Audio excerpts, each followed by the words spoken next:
So yun na nga mga tol, ito na nga yung sirang electric pan na hinango ko dun sa may Villa Luisa. Tapos ito na siya ngayon. Saksak lang natin mga tol. Yan. Number 1 pa lang to pero mabisang mabisa na. Tapos paikutin natin. Yan.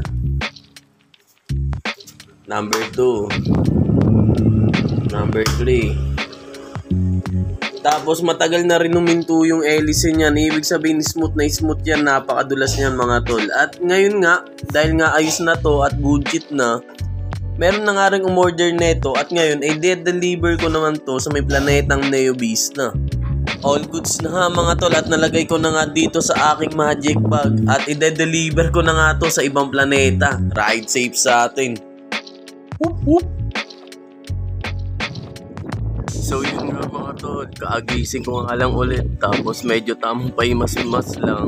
Tapos ito, larga ulit para i-deliver tong electric pan na to sa ibang planeta. Ride safe. Buti na lang mga tol, umaraw na. Kanina kasi bago ako mag-deliver, naulan pa, lakas eh. Tapos ngayon, buti nakisama yung panahon sa atin. Nako po, swimming pool na naman dito sa sports complex. Ano na, konting ulan, swimming pool talaga agad dito mga tol. Chocolate factory.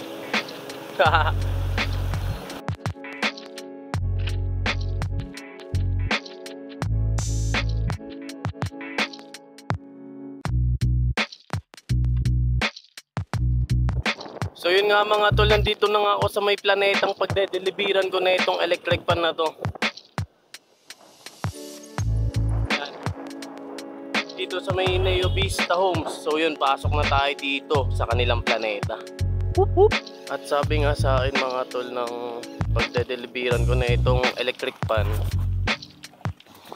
sa may road 7 daw siya. Kaya tamang hanap na naman tayo dito kung saan yung road 7 na yun. So yun nga mga tol, nandito na nga ako sa may road 7. Ayan. Mali napuntahan ko, lot 9 agad. Nasaan na ba yun? Parang iba-iba yung bilang ng bahay nila dito. So yun nga mga tol, nagtanong nga ako doon kay ate. At sabi niya dito daw sa kabila. Parang bali-baligtad pala, parang talikuran yung black-black dito mga tol. Tapos ayun mga tol, nagtanong naman ako dito sa likod. Ang sabi naman, dito naman daw ulit sa likod nila. Dito sa una kong pinuntahan.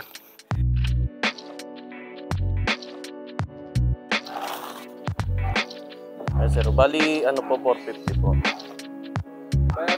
Hindi pa po. Ay, sorry, ano pa. Hindi pa po. Sige po. So yun nga pala mga tol, salit-salitan lang pala yung ano nila dyan, yung bilang yan. Kasi ito, kaya nagtaka ako ba't 9 agad yun nandito. Yung pala dito pala, tapatan pala yung bilang dito mga tol. Tapos yun, waiting na nga lang ako. So yun na mga tol, all goods na. So yun nga mga tol, pauwi na nga ako at na-deliver ko na nga yung electric pan. Sakto, merong nag-chat ulit sa akin at order. Hindi hamster, hindi kape, at mas lalong hindi electric pan, kundi baseball cap mga tol. Available na rin siya sa akin trip, kaya sa mga nais-miscore dyan ng sombrero, PM nyo lang ako. Whoop whoop.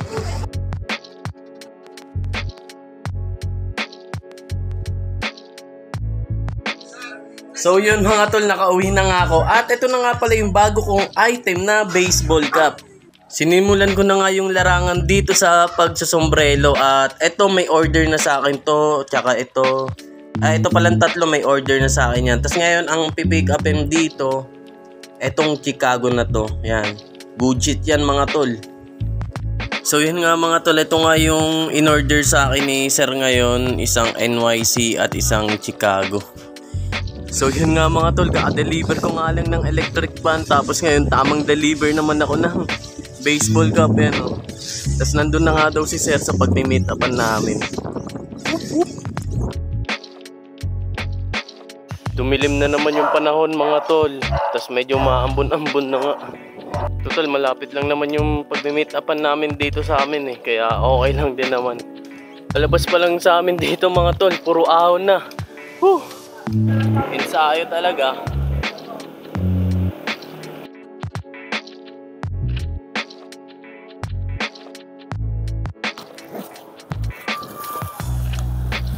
Sir, pacheck na lang.